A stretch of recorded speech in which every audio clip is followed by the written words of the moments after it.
Hi guys, hope you're doing good. In this video, we are going to see about recursion. If at all you have not seen my video on functions, please do go and watch functions. Then only you can understand what is recursion. Okay, let me start. What is recursion? Recursion is a function which is calling itself repeatedly. That is doing some process again and again and again, right?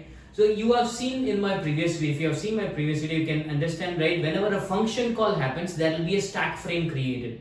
One dangerous thing here in recursion is that if I don't stop my recursion at some point of time, that may lead to stack overflow, because for every function call, there will be a stack frame created. So if at all my function doesn't stop calling itself recursively, then it may lead to stack overflow. Right? Let me give you a small example on what is recursion, and I'm going to explain you how the recursion is going to work. Now I've taken a universal example for recursion, that is factorial of a number, because that is like everyone knows what is factorial, right? So when I say factorial of any number, what is factorial of a 5? What is 5 factorial? That is 5 into 4 into 3 into 2 into 1.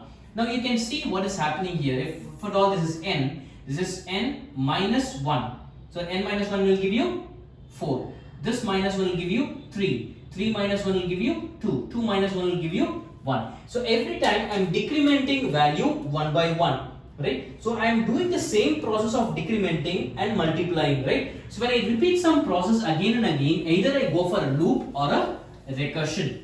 Right? So here in this program, I am using recursion. Let me explain you this program. What will happen? Let us see what's going to happen. Now, whenever a function call happens here, that is, I'm calling the main function. The main function will be there. I am using a variable called as n here in the stack frame of main. That is n. For example, if this n is 4. Now, what I'm doing here, and here I'm calling the function, right? I'm calling the function. Function call is happening there. That is fact of 4. Now this fact of 4 is a function call. Whenever a function call happens, there will be a stack frame created. Now this will be fact of 4, a function call, right? So whenever a function call happens, there will be a stack frame created. A stack frame is created now. When I come here, what is my n initially? 4, because I am calling fact of 4, it is 4 now. And you know that either 0 factorial or 1 factorial is 1. I don't have to do any recursion. I am just simply returning 1. Else, what I need to do? We have seen already, that is n into n minus 1 into n minus 1 minus 1 into, like that it will be keep on going till 1. That is what I am doing here. N into n minus 1, right? I am doing the same process, n into n minus 1. But one thing is that I am calling the function again. What is n initially? 4 into, what I am doing? Fact of 3. What is fact of 3? That is 3 into fact of 2. Like that it will keep on repeating, right? Now what is this 4 into fact of 3? In recursive call, whenever there is a statement below the function call of a recursion or along with that, I repeat again, whenever there is a function call happening, there is a recursive call happening to my same function, if there is any executable statement along with the function call, or is there any statement next to the function call, then those statements will get stored inside my stack. You got it? I'll repeat again, please listen carefully. Whenever there is a recursive function call, right, to my function, and if there is any statement which is after the recursive function call, or is there any statement or executable statement along with the function call, those things will be stored inside my stack. Now, is there any statement below? No. But is there any statement along with it? Yes. What is that? That is n into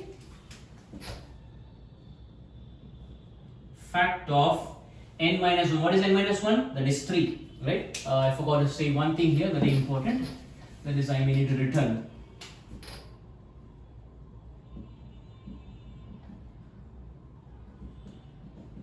Right. So initially, what is happening? That is 4 into fact of 3. Now that statement is getting stored inside my stack. Now what is fact of 3? Fact of 3 is a function call, right? Fact is a function, right? Fact of 3 is a function call. So now here the function call will happen and n will be passed with 3, and I am passing 3 here.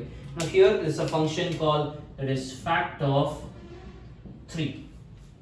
I come here and I check n is 0 or 1, condition false. I'll come to the else part. What I'm doing here, this will be 3 into, let me see, I'm sorry, 4. Here it will be 3 into fact of 2. 3 into fact of 2. Now fact of 2 is a function call again, correct? Now fact of 2 is a function call. One more function call will happen. Now this n will become 2.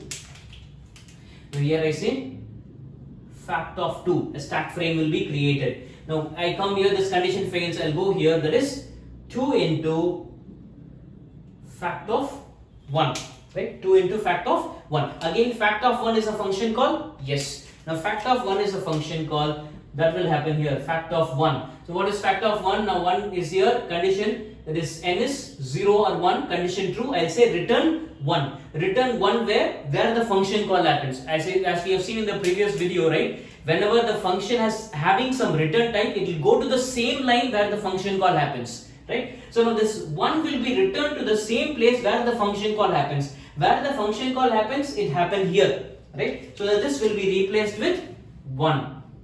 2 into 1 is 2. Now 2 will be returned to the place where the function called fact of 3, 2 happens. Fact of 2 happened here, right? So 3 into 2, 6. 6 will be returned to the place where the function called a fact of 3 happens. This is where fact of 3 happens, right? That is 4. 4 into 6, 24. 24 will go to the place where the function fact of 4 happens. Where fact of 4 happens? Here. That is to this place. Now what will be printed here is 24. Whenever there is a function call, and the function has a return type, the return value will go to the same place where my function call happens. Got it? This is what recursion means. Recursion is calling the function itself repeatedly and putting the statements inside the stack. And once the function call is over, it will pop out all the values from the stack and return the value back to the function call. Okay? Hope you understood. Right? If at all you have any doubts in this video, please do comment in the comment section. I'll reply back to you. And if at all you like this video, give a thumbs up. And if you want to continue watching my video, please do subscribe to my channel. Thank you very much, guys.